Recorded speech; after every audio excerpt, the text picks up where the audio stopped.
السلام علیکم ورحمۃ اللہ وبرکاتہ۔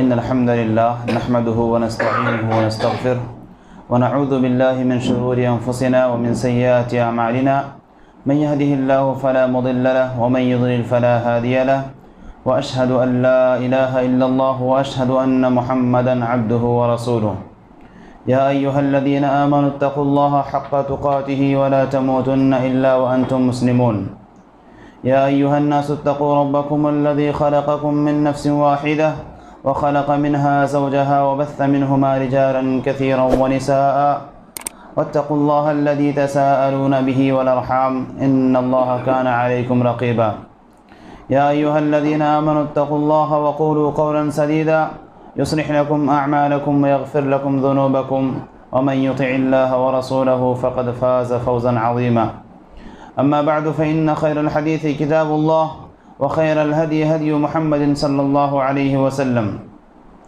وشر الأمور محدثاتها وكل محدثة بدعة وكل بدعة ضلالة وكل ضلالة في النار.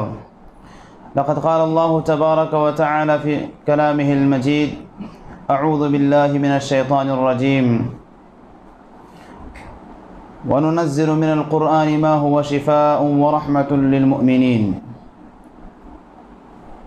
معزز سامعین، بزرگان دین، پردہ نشین خواتین، آج کا جو موضوع ہے وہ آپ لوگوں نے دیکھا ہوگا کہ قرآن سے دوری، اسباب و علاج۔ دراصل یہ ایک ایسا موضوع ہے جو عام طور پر سال میں ایک ہی مرتبہ اس کو دہرایا جاتا ہے، یعنی رمضان کے مہینے میں، چونکہ اس کی وجہ بھی یہ ہوتی ہے کیونکہ رمضان اور قرآن دونوں کا جو تعلق ہے اور ربط ہے یہ بڑا گہرا ہے، اسی لیے عام طور پر اس کو رمضان میں دہرایا جاتا ہے۔ لیکن میں نے مناسب سمجھا کہ اس کو بیچ میں بھی ایک بار اس موضوع کو لانا چاہیے تاکہ لوگوں کے یاد تازہ ہوں۔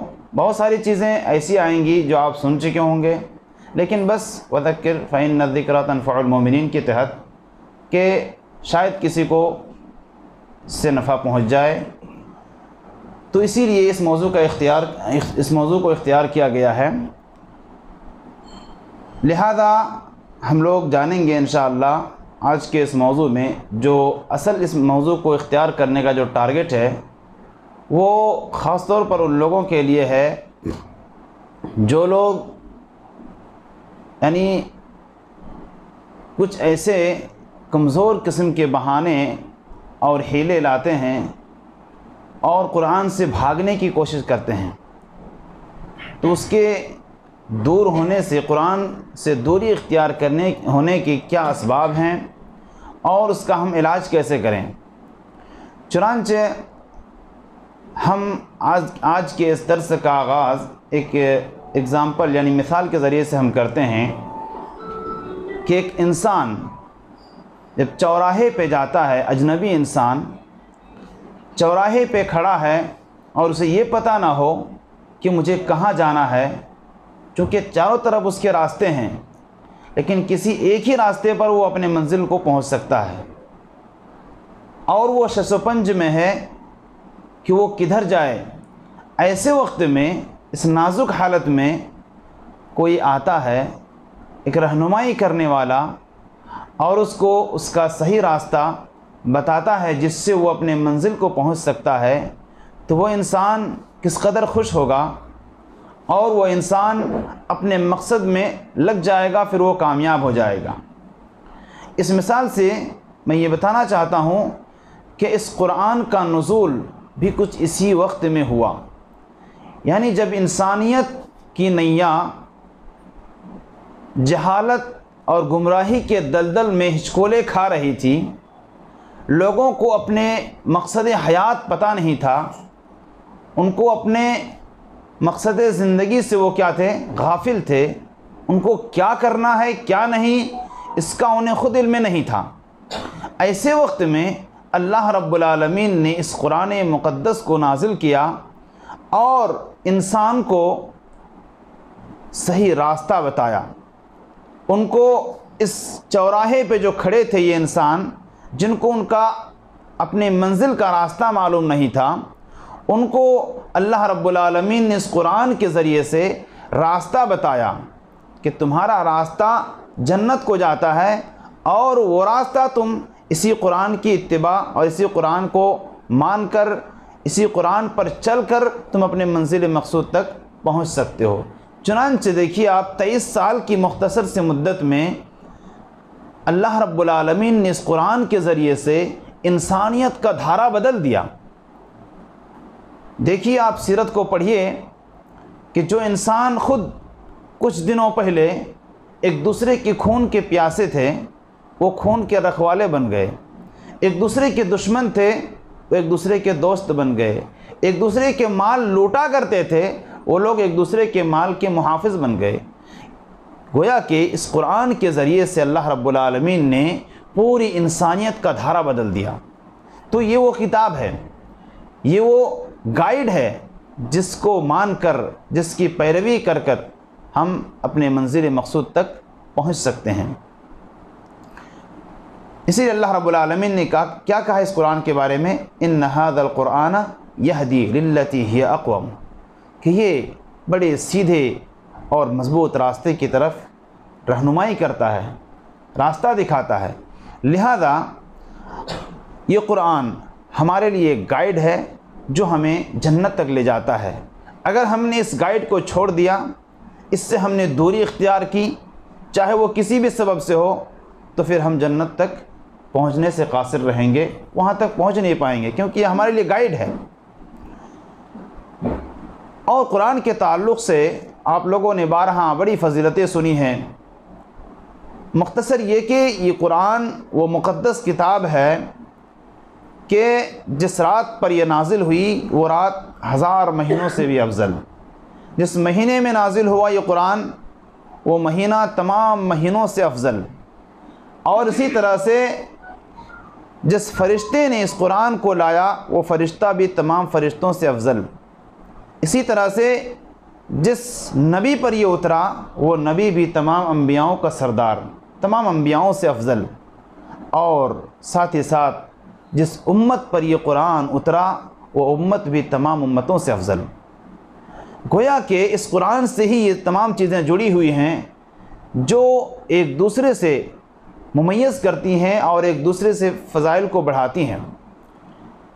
یہ قرآن کی بہت ساری فضیلتیں ہیں، ان میں ہم نہ جا کر کے جو ہمارا آج کا ٹارگٹ ہے کہ ہم قرآن سے دوری اختیار کیوں کر رہے ہیں، یا قرآن سے دوری اختیار کیوں کی جاتی ہے، اس کے بنیادی ویسے تو بہت سارے اسباب ہیں، لیکن ان میں سے میں یہاں چند چیزوں کا ذکر کروں گا، اور یہ ان تمام چیزوں کا خلاصہ ہوگا۔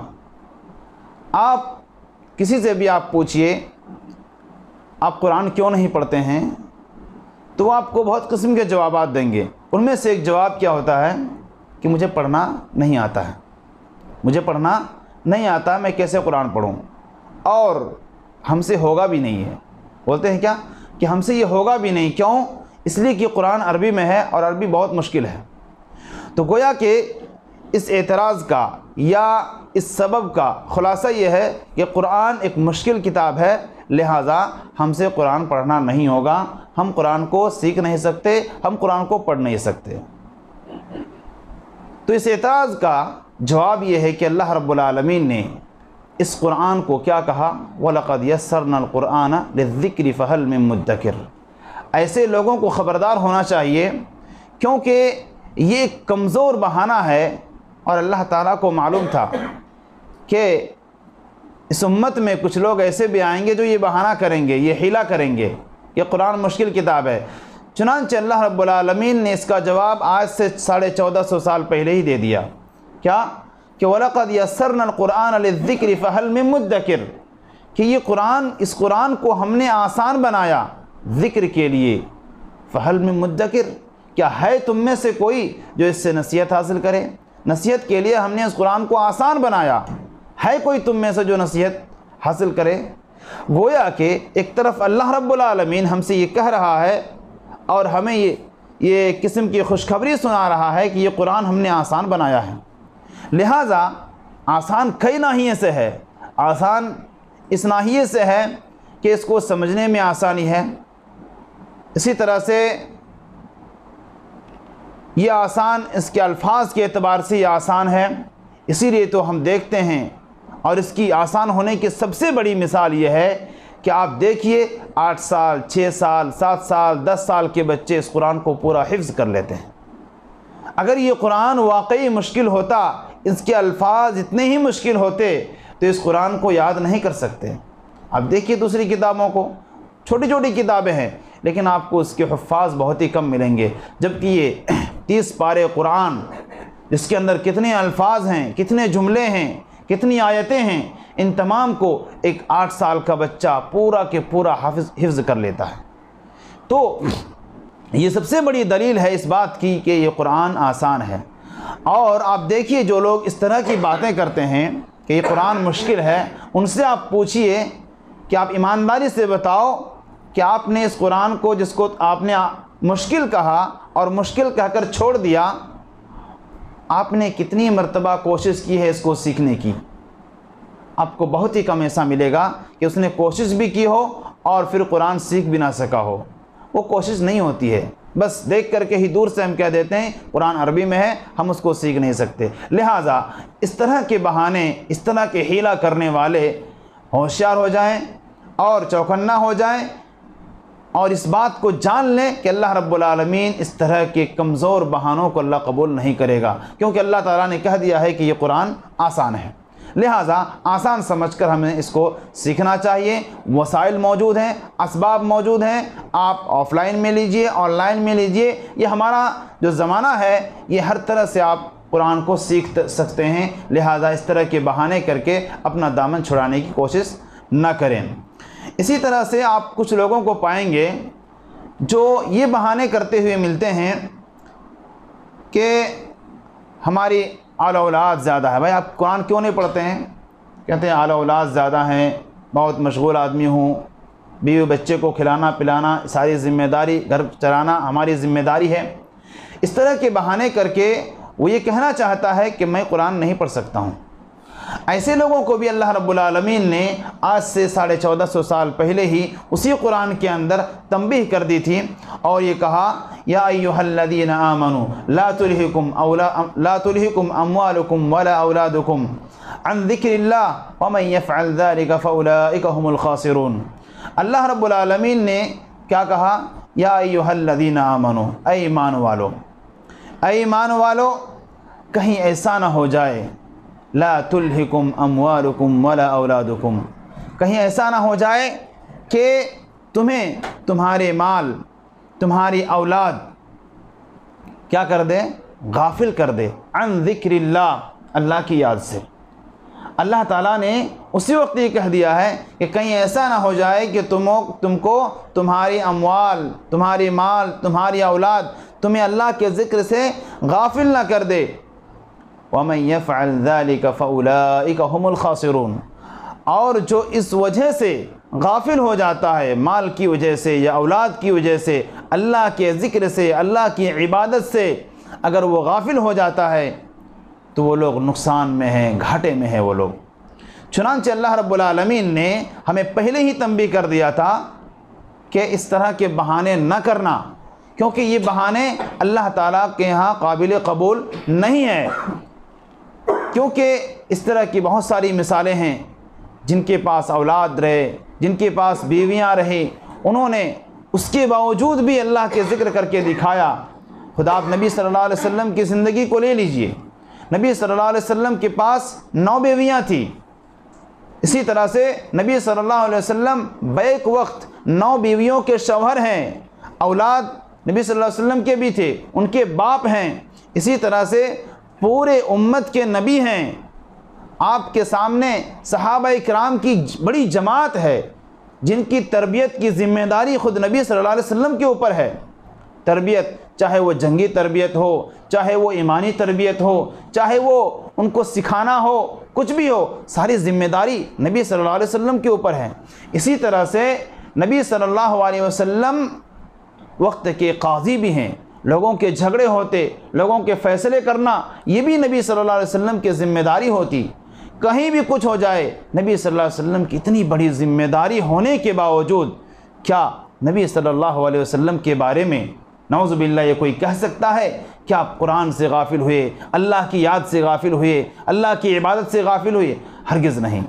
تو اس طرح کے بہانے کرنے والے بھی ہوش میں آئیں اور اس طرح کے بہانے کر کے اپنا دامن نہ چھڑائیں، کیونکہ اللہ رب العالمین اس طرح کے بہانے کو، اس طرح کے حیلوں کو قبول نہیں کرے گا۔ لہٰذا یہ بھی ایک کمزور بہانہ ہے جو لوگوں کے یہاں پایا جاتا ہے اور لوگ اس طرح کر کر اپنے آپ کو چھڑانا چاہتے ہیں۔ اسی طرح سے آپ کچھ لوگوں کو پائیں گے جن سے آپ کہیں کہ بھائی آپ قرآن کیوں نہیں پڑھتے ہیں، قرآن پر غور و فکر کیوں نہیں کرتے ہیں، قرآن کیوں نہیں سیکھتے ہیں؟ تو کہتے ہیں کہ ہماری تجارت ہے، 4-5 دکانیں ہیں، مال چلاتے ہیں، یعنی اس طرح کی چیزیں وہ سامنے لاتے ہیں اور یہ دکھانا چاہتے ہیں کہ ہم بہت مشغول آدمی ہیں، ہم ایک بڑے تاجر ہیں، مجھے یہاں جانا وہاں جانا، مجھے گلف میں جانا پڑتا ہے، مجھے سعودی عرب جانا پڑتا ہے، یعنی وہ طرح طرح کی چیزوں کو لاتا ہے اور یہ ثابت کرنا چاہتا ہے کہ ہم بہت بڑے تاجر ہیں، ہمارے پاس وقت نہیں ہے قرآن پڑھنے کے لیے، قرآن سیکھنے کے لیے۔ تو ان لوگوں کے بارے میں بھی اللہ رب العالمین نے فرمایا کہ ان کا بہانہ بھی چلنے والا نہیں ہے۔ کیا فرمایا؟ اللہ رب العالمین نے کچھ لوگوں کی مثال دی، ایسے ہی لوگ جو لوگ تجار تھے، جن کا پیشہ بھی تجارت کا تھا، کیا کہا؟ رجال لا تلہیہم تجارت ولا بیع عن ذکر اللہ، کچھ لوگ ایسے بھی ہیں جن کو غافل نہیں کر سکتی ہے نہ تو ان کی تجارت نہ ہی ان کے خرید و فروخت، کس چیز سے؟ اللہ کی یاد سے۔ یعنی کچھ لوگ ایسے بھی ہیں جن کو اللہ رب العالمین کی یاد سے ان کی تجارتیں، ان کی خرید و فروخت غافل نہیں کر سکتی ہیں۔ وَإِقَامِ الصَّلَاةِ، اور نماز سے بھی غافل نہیں کر سکتی ہے۔ وَإِيتَاءِ الزَّكَاةِ، اور زکوٰۃ ادا کرنے سے بھی غافل نہیں کر سکتی ہے۔ کون سی چیزیں؟ یہی تجارتیں، خرید و فروخت غافل نہیں کر سکتی ہیں۔ کیوں؟ اس کی بنیادی ایک سبب یہ ہے کہ یہ لوگ جن کے بارے میں اللہ رب العالمین یہاں بتا رہا ہے، یہ کون لوگ ہیں؟ یخافون یوما تتقلب فیہ القلوب والابصار، کہ چونکہ یہ لوگ تجارت تو کرتے ہیں، خرید و فروخت بھی کرتے ہیں، لیکن ساتھ ہی ساتھ یہ لوگ ڈرتے ہیں اس دن سے جس دن دل اور آنکھ پلٹ دی جائے گی، یعنی قیامت کے دن سے یہ لوگ ڈرتے ہیں، حساب و کتاب سے ڈرتے ہیں، اللہ رب العالمین کا خوف ان کے اندر ہے۔ لہٰذا یہ تاجر ہونے کے باوجود بھی، خرید و فروخت کرنے کے باوجود بھی، یہ تو نہ تو اللہ کے ذکر سے غافل ہوتے ہیں، نہ ہی نماز سے غافل ہوتے ہیں، نہ ہی زکوٰۃ ادا کرنے سے غافل ہوتے ہیں، اور نہ ہی دیگر عبادات سے غافل ہوتے ہیں۔ تو جو لوگ کہتے ہیں کہ ہم تاجر ہیں، ہمارے پاس وقت نہیں ہے، ہمارے پاس ٹائم نہیں ہے کہ ہم قرآن پڑھیں، تو بتائیے کہ ایسے لوگوں کا ذکر اللہ رب العالمین نے کیا جن کو ان کی تجارت غافل نہ کر سکی، ان کی اللہ سے ڈر، قیامت کے دن حساب و کتاب سے ڈر ان کے دل میں موجود رہنے کی وجہ سے۔ لہٰذا ایسے تجار جو لوگ تجارت کا بہانہ بنا کر قرآن سے دوری اختیار کرتے ہیں، انہیں چاہیے کہ وہ اللہ کا خوف اپنے اندر پیدا کریں، تاکہ اس خوف کی وجہ سے، اس ڈر کی وجہ سے وہ بھی اللہ رب العالمین کے ذکر سے غافل نہ ہو سکیں۔ اور ساتھ ہی ساتھ آپ دیکھیے جو لوگ اس طرح کے بہانے کرتے ہیں، چاہے یعنی جو پہلا بہانہ جو بیان کیا گیا کہ مجھے قرآن نہیں آتا ہے، مشکل کتاب ہے، یا پھر اولاد زیادہ ہیں، یا پھر تجارت کا بہانہ، اس طرح کی چیزوں کا جو لوگ بھی بہانہ کرتے ہیں، حیلہ کرتے ہیں، ان کو آپ دیکھیے وہ صبح و شام ان کی ٹائمنگ بنی ہوئی ہے، کس چیز کی؟ اخبار پڑھنے کی۔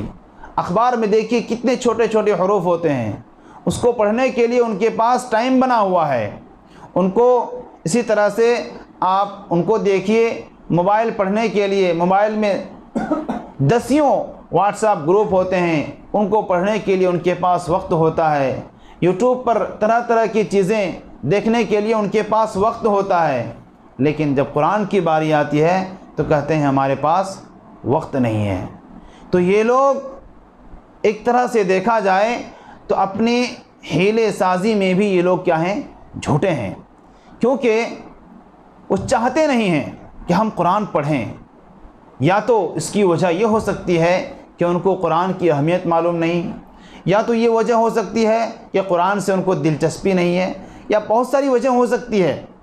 لہٰذا ایسے لوگوں کو خبردار ہونا چاہیے، اور دنیاوی چیزوں کے لیے جس کو ایک عام آدمی، کبھی تو غیر مسلم اس کو لکھتا ہے، پیپر میں لکھتا ہے، اخبارات میں آتا ہے، اس کو پڑھنے کے لیے گھنٹوں گھنٹوں وہ وقت لگاتا ہے، لیکن قرآن کے لیے 10 منٹ یا آدھا گھنٹہ وہ نکال نہیں سکتا۔ یہ ایسے مسلمان ہیں جن پر افسوس کرنا چاہیے، خود پر افسوس ہونا چاہیے کہ ہم کیسے مسلمان ہیں کہ ہم اپنی مذہبی کتاب کے لیے ذرا سا وقت اپنے وقت میں سے، اپنے قیمتی اوقات میں سے تھوڑا سا وقت اگر نہ نکال سکیں تو یہ ہمارے لیے بہت ہی افسوس کی بات ہے۔ اسی طرح سے قرآن کو نہ پڑھنے والے یا حیلہ سازی کر وہ جو لوگ حیلہ کرتے ہیں، بہانے کرتے ہیں، اور اس طرح سے وہ سمجھتے ہیں کہ ہم بس فلاں مولانا صاحب کو ہم بول دیں گے کہ ہمارے پاس وقت نہیں ہے، ہمارا کام نکل گیا۔ اگر وہ اس خوش فہمی میں ہیں تو انہیں خوش نہیں ہونا چاہیے، بلکہ یہ اس کے لیے ایک طرح کی بدقسمتی ہے، اور گویا کہ ایسے لوگ اس طرح کی چیزیں کہہ کر کے وہ یہ ثابت کرنا چاہتے ہیں کہ قرآن کی میری زندگی میں کوئی اہمیت ہی نہیں ہے۔ قرآن جو کہ اللہ کا کلام ہے، اس کلام کی میرے دل میں کوئی اہمیت ہی نہیں ہے، ورنہ اگر اس قرآن کی، کلام اللہ کی اس کے اندر اہمیت ہوتی، ذرا بھی اس کے اندر اہمیت ہوتی تو یقیناً وہ اس کے لیے وقت نکالتا۔ لیکن جس کلام کو ہم اور آپ اور ہمارے نوجوان طبقہ جس قرآن کو اہمیت نہیں دیتا ہے، ہم سب کو یہ سمجھنا چاہیے کہ یہ وہ کلام ہے، یہ اللہ رب العالمین کا وہ کلام ہے جس کلام کو سن کر، یا جب اللہ رب العالمین کوئی بات آسمان میں کرنا چاہتا ہے، کوئی وحی اللہ تبارک و تعالی دنیا میں کرنا چاہتا ہے، کوئی بات کرنا چاہتا ہے، کوئی حکم نافذ کرنا چاہتا ہے، فرشتے ڈر کے مارے بے ہوش ہو جاتے ہیں۔ فرشتے ڈر کے مارے بے ہوش ہو جاتے ہیں کہ نہ جانے اللہ رب العالمین کا کیا حکم آ جائے گا۔ پھر جب سارے فرشتے بے ہوش ہو جاتے ہیں، اس کے بعد پھر آہستہ آہستہ ان میں سب سے پہلے جبریل علیہ السلام اٹھتے ہیں۔ اٹھنے کے بعد اللہ رب العالمین ان پر وحی کرتے ہیں کہ فلاں حکم نافذ ہونے والا ہے، فلاں حکم کو لے کر دنیا میں جاؤ۔ تو سارے فرشتے ایک ایک کر کے اٹھنے لگتے ہیں۔ سارے فرشتے پوچھتے ہیں ماذا قال ربنا، ماذا قال ربنا، کہ ہمارے رب نے کیا کہا۔ پھر فرشتے جبریل علیہ السلام سارے فرشتوں کو کہتے ہیں۔ تو یہ ہے فرشتے جو ہم سے کہیں زیادہ طاقتور مخلوق ہے، ہم سے کہیں زیادہ وہ مضبوط مخلوق ہیں، ہم سے کہیں زیادہ وہ فرما بردار مخلوق ہیں، ان کی حالت اللہ کے کلام کو سن کر یہ ہے کہ وہ اللہ کے کلام کے ڈر سے وہ بے ہوش ہو جاتے ہیں۔ لیکن ہماری حالت یہ ہے کہ ہمارے رونگٹے بھی کھڑے نہیں ہوتے، ہمارے رونگٹے بھی کھڑے نہیں ہوتے۔ یہ بڑی ہی افسوس کی بات ہے، اور یہ قرآن سے دوری کہیں نہ کہیں یہ ہمارے دشمنوں کی سازش ہے۔ خاص طور پر نوجوان طبقہ جو آج قرآن سے دور ہے، قرآن سے دور ہوتا جا رہا ہے، لیکن ان کو کوئی احساس نہیں ہے۔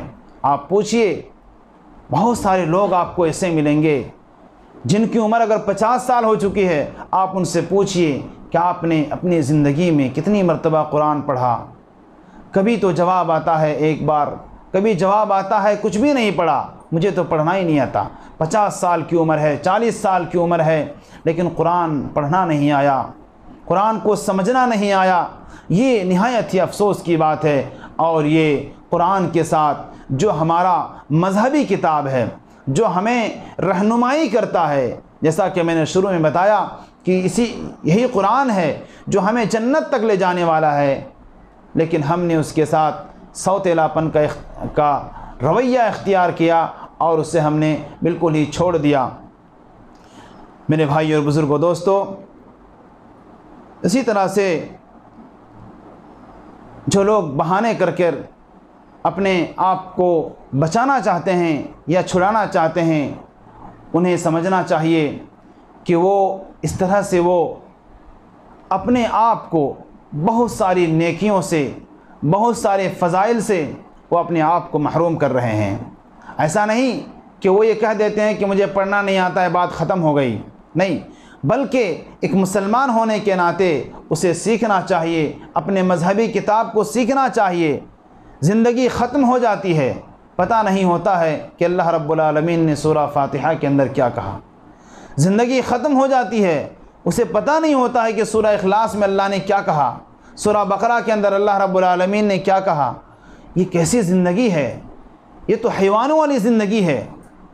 بلکہ قرآن کو سیکھنے کے لیے کسی بھی عمر کی ضرورت نہیں ہے۔ اب دیکھیے صحابہ اکرام کو، دیکھیے ابو بکر رضی اللہ تعالی عنہ کو، دیکھیے قرآن کس وقت سیکھے؟ جب ان کی عمر تقریباً 40 سال تھی، کیونکہ نبی صلی اللہ علیہ وسلم کو نبوت کب ملی؟ 40 سال کی عمر میں، اور ابو بکر رضی اللہ تعالی عنہ نبی صلی اللہ علیہ وسلم سے تقریباً 2-2.5 سال کے چھوٹے تھے۔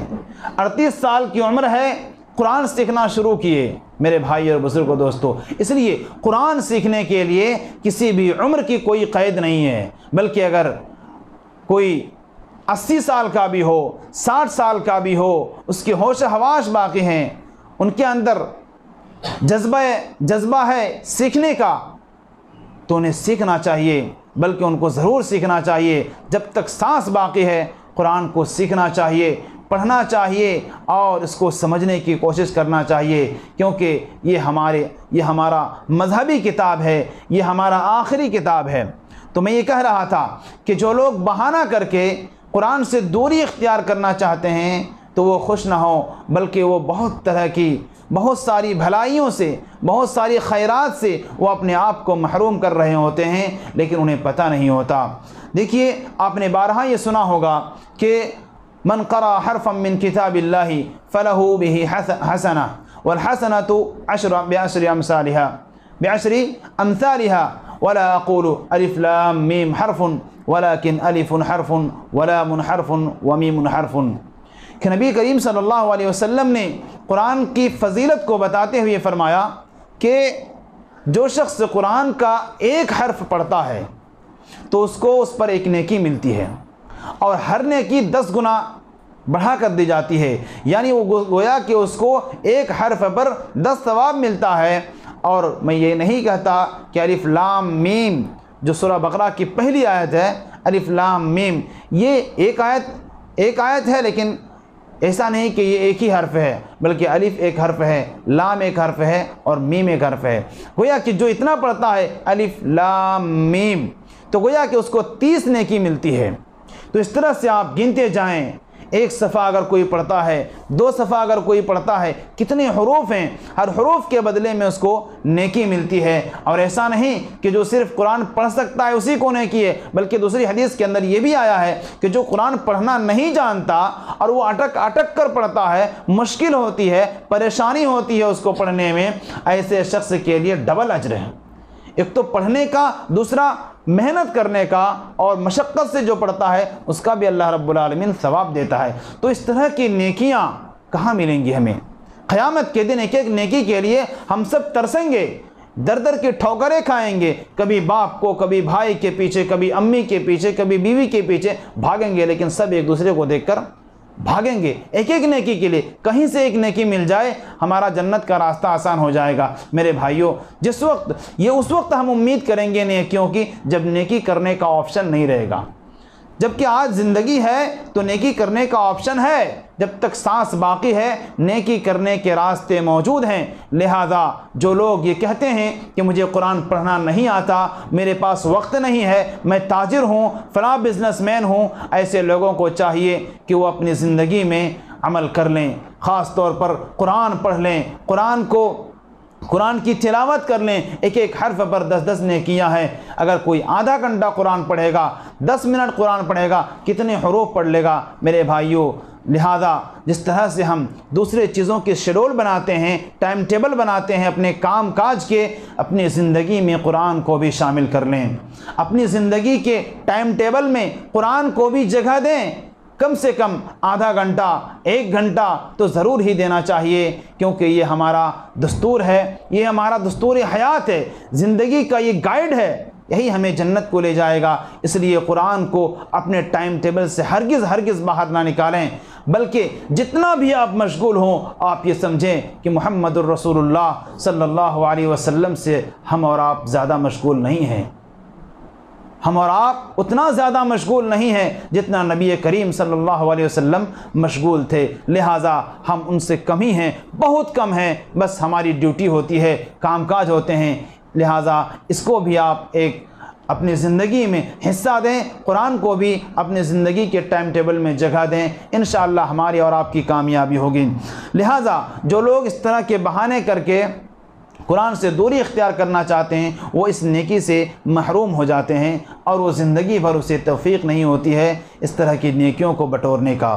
اسی طرح سے جو لوگ قرآن کو طرح طرح کے بہانوں سے قرآن سے دوری اختیار کیے رہتے ہیں، ان کو یہ فضیلت بھی، وہ لوگ اس فضیلت سے بھی محروم ہو جاتے ہیں جس میں نبی کریم صلی اللہ علیہ وسلم نے فرمایا اقرأوا القرآن فإنه يأتي يوم القیامة شفیعا لأصحابہ، کہ قرآن کو پڑھا کرو کیونکہ یہ قرآن قیامت کے دن اپنے پڑھنے والوں کے لیے سفارش بن کر کے آئے گا، لہٰذا قرآن کی سفارش قیامت کے دن قبول کی جائے گی۔ اگر ہم لوگ بھی قرآن سے غافل رہے، قرآن کو دور رکھے، قرآن سے ہم دور ہو گئے تو یہ فضیلت بھی ہمیں قیامت کے دن نہیں مل سکتی ہے، اور جیسا کہ میں نے بتایا کہ ایک نیکی کے لیے ہم سب ترسیں گے، اس وقت یہ کام آئے گا۔ لہٰذا جو لوگ دامن چھڑا کر بھاگنا چاہتے ہیں وہ خوش نہ ہو، بلکہ وہ بدقسمت ہیں کہ ان کو اس طرح کی فضیلتیں قیامت کے دن حاصل نہیں ہو سکتی ہے۔ اسی طرح سے جو لوگ قرآن سے اپنا دامن چھڑا کر بھاگنے کی کوشش کرتے ہیں وہ لوگ اس فضیلت سے بھی محروم ہیں جس میں اللہ رب العالمین نے کہا وَنُنَزِّلُ مِنَ الْقُرْآنِ مَا هُوَ شِفَاءٌ وَرَحْمَةٌ لِّلْمُؤْمِنِينَ، کہ اللہ رب العالمین نے فرمایا ہم نے قرآن کو نازل کیا جس کے اندر کیا ہے، جس کے اندر شفا ہے، رحمت ہے، کس کے لیے؟ مومنین کے لیے، مومنین کے لیے شفا ہے۔ اور اس میں مفسرین کرام نے شفا کی تفسیر میں بہت ساری چیزیں ذکر کی ہے، یعنی ظاہری شفا، باطنی شفا، بیماریوں کی شفا، اور اس طرح کے دلوں کے امراض، دلوں کی جو بیماریاں ہوتی ہیں اس کے لیے بھی شفا ہے۔ اسی طرح سے جسمانی بیماری ہے ان کے لیے بھی یہ قرآن شفا ہے، لہٰذا اس طرح کے فضائل۔ اسی طرح سے رحمت، یہ قرآن ہمارے لیے رحمت ہے، اور اس رحمت سے اگر ہم نے اس قرآن سے دوری اختیار کی تو اس رحمت سے بھی ہم محروم ہوں گے۔ اور یاد رکھیے کوئی بھی انسان جنت میں اس وقت تک نہیں جا سکتا ہے جب تک کہ اللہ کی رحمت اس پر نہ ہو، لہذا اس طرح کی رحمتوں سے ہم اپنے آپ کو کیوں محروم کریں؟ ہم عقل مند ہیں، کیوں اپنے آپ کو اس طرح کی نیکیوں سے، اس طرح کے فضائل سے اپنے آپ کو محروم کریں؟ ہرگز نہیں، بلکہ گزارش یہی ہے کہ جن لوگوں نے قرآن نہیں سیکھا ہے، ان کے پاس زندگی ہے، ایک دن کی بھی زندگی ہو تو وہ کوشش کرے کہ وہ اس قرآن کو سیکھے اور پڑھے، اپنے زندگی میں اس کو شامل کرے۔ اسی طرح سے جہاں پر یہ ساری فضائل سے وہ محروم ہوتا ہے، وہیں پر ایک قرآن سے اعراض کرنے والا، قرآن سے منہ موڑنے والا، قرآن کو اپنے سے دور رکھنے والا، وہ اللہ کی وعید کا بھی شکار ہو سکتا ہے، کیونکہ اللہ رب العالمین نے فرمایا وَمَنْ أَعْرَضَ عَنْ ذِكْرِي فَإِنَّ لَهُ مَعِيشَةً ضَنْكًا، کہ جو شخص میرے ذکر سے، اور یہاں پر ذکر سے مفسرین کرام نے قرآن کو مراد لیا ہے، اور بھی دیگر اذکار بھی شامل ہو سکتے ہیں، لیکن بالخصوص یہ قرآن اللہ کا ذکر ہے۔ اللہ رب العالمین نے دوسری جگہ فرمایا کہ ہم نے اس قرآن، اس ذکر کو اتارا اور ہم ہی اس کی حفاظت کرنے والے ہیں۔ تو اس ذکر سے مراد کیا ہے؟ قرآن مجید ہے۔ لہذا جو اس ذکر سے منہ موڑتا ہے، اعراض کرتا ہے، منہ پھیر لیتا ہے، کیا ہوگا؟ فَإِنَّ لَهُ مَعِيشَةً ضَنْكًا، تو اس کی زندگی تنگ ہو جاتی ہے، اس کی زندگی اللہ رب العالمین تنگ کر دے گا، اور اس زندگی سے مراد برزخ یعنی قبر کی زندگی ہے میرے بھائیوں اور بزرگوں دوستوں۔ لہٰذا یہ بڑا ہی خطرناک معاملہ ہے کہ ایک قرآن کے ساتھ ہم نے سوتیلا پن اختیار کیا ہوا ہے، اور ہمارے نوجوان طبقہ بالخصوص جن کے پاس کرنے کے لیے ان کے پاس جو خون ہے، ان کے پاس جو طاقتیں ہیں، وہ بہت کچھ کر سکتے ہیں، کیا وہ قرآن کو نہیں سیکھ سکتے ہیں؟ وہ انگریزی جو غیر کی زبان ہے، جو ایک ایسی زبان ہے جس کو ہم لوگ کیا کرتے ہیں، سیکھ لیتے ہیں۔ اردو ہو یا انگلش ہو یا بہت ساری زبان لوگ سیکھتے ہیں، پھر عربی کیوں نہیں سیکھ سکتے ہیں؟ عربی بھی ایک زبان ہے جس طرح سے دوسری زبانیں ہیں، لہٰذا سیکھنا آسان ہے، بس جذبہ چاہیے، شوق چاہیے، اور ساتھ ہی ساتھ اس زبان سے محبت چاہیے، کیونکہ یہ اللہ اور اس کے رسول کی زبان ہے۔ اس سے ہماری ایمانی طور پر محبت ہونی چاہیے، شوق ہونا چاہیے، اور اس زبان کو سیکھنے کی ہماری کوشش ہونی چاہیے، تڑپ ہونی چاہیے۔ ہو حوصلہ بلند، کامل ہو شوق بھی، وہ کون سا کام ہے جو انسان نہ کر سکے؟ ہم سب کر سکتے ہیں، ہمارے نوجوان اس کام کو کر سکتے ہیں۔ لہٰذا آخر میں ہم اپنے سے اور اپنے تمام سننے والے بھائیوں سے، بزرگوں سے اور خواتین سے ہم یہی گزارش کریں گے کہ ہم اس قرآن کے ساتھ ہرگز سوتیلا پن کا رویہ اختیار نہ کریں، بلکہ یہ اللہ کی کتاب ہے، اس کے اندر اللہ کا کلام ہے، لہٰذا اس کا احترام کریں، اور اس کو صرف طاقوں میں سجانے کے لیے نہ رکھیں، بلکہ اس کو طاقوں میں سجائیں لیکن ساتھ ساتھ اس کا حق بھی ادا کریں، اس کو پڑھیں، اس کو سمجھیں۔ اس کو پڑھنے سے اللہ رب العالمین بہت طرح کے فوائد ہم سب کو عطا کرے گا۔ نبی کریم صلی اللہ علیہ وسلم خود یہ دعا کیا کرتے تھے، اللہم اجعل القرآن ربیع قلبی ونور صدری وجلاء حزنی وذہاب ہمی وغمی، کہ اے اللہ اس قرآن کو میرے دلوں کا بہار بنا دے۔ یعنی بہار کے موسم میں لوگ ٹور میں جاتے ہیں، گھومنے کے لیے جاتے ہیں، کیوں؟ تاکہ ان کو سکون ہو، ذہنی سکون محسوس ہو۔ لہذا اللہ کے نبی صلی اللہ علیہ وسلم بہار کو کہاں تلاش کر رہے ہیں؟ قرآن میں۔ اللہم اجعل القرآن ربیع قلبی، اے اللہ تو اس قرآن کو میرے دل کا بہار بنا دے، جس سے مجھے اس قرآن کو پڑھتے ہوئے سکون محسوس ہو، اور ربیع قلبی وجلاء ہمی، اور میرے غموں کو دور کرنے کا ذریعہ بنا، میرے جو اداسی ہے ہمارے اندر اس کو بھی دور کر دے، اور اسی طرح سے اس کے ذریعے سے ہمیں سکون پہنچا۔ تو یہ قرآن انسان کے دلوں کے لیے سکون ہے۔ انسان جو اس کو پڑھتا ہے اور حقیقت میں جس کو اس قرآن کو پڑھنے کا مزہ جس نے لے لیا ہے، یقیناً وہ کبھی بھی اس قرآن کو نہیں چھوڑے گا اور نہ ہی اپنے سے دور رکھے گا۔ لہٰذا اللہ رب العالمین سے ہم آخر میں دعا کرتے ہیں کہ اللہ رب العالمین ہم سب کو قرآن پڑھنے والا بنائے، قرآن کو سمجھنے والا بنائے، اور اللہ رب العالمین ہمارے دلوں میں قرآن کی محبت پیدا کر دے تاکہ ہم اس کو پڑھ سکیں۔ اور جو لوگ قرآن سے نابلد ہیں، جو لوگ قرآن نہیں سیکھیں، اے اللہ ان کو بھی قرآن سیکھنے کی توفیق عطا فرما، اور سیکھنے کے ساتھ ساتھ اس پر عمل کرنے کی توفیق عطا فرما۔ اے اللہ جو لوگ سیکھ چکے ہیں اور اس کے باوجود بھی غفلت میں ہیں، اے اللہ ان کو غفلت کی نیند سے بیدار کر دے، انہیں بھی قرآن کا حق ادا کرنے کی توفیق عطا فرما۔ اے اللہ جو ہمارے بچے ہیں، ہمارے نونہال ہیں، اے اللہ ان بچوں کے اندر بھی قرآن کی محبت پیدا کر دے، ہمارے نوجوانوں کے اندر بھی قرآن کی محبت پیدا کر دے۔ اے اللہ تو ہم سب کو اس قرآن کے ذریعے سے ہمیں اعلیٰ مقام عطا فرما۔ اے اللہ ہمیں اس قرآن کے ذریعے سے دنیاوی رسوائیوں سے بچا لے، اور ہمیں دنیاوی اخروی ہر قسم کی عزت عطا فرما۔ اقول قولی ھذا استغفر اللہ لی ولکم ولسائر المسلمین من کل ذنب فاستغفروہ انہ هو الغفور الرحیم۔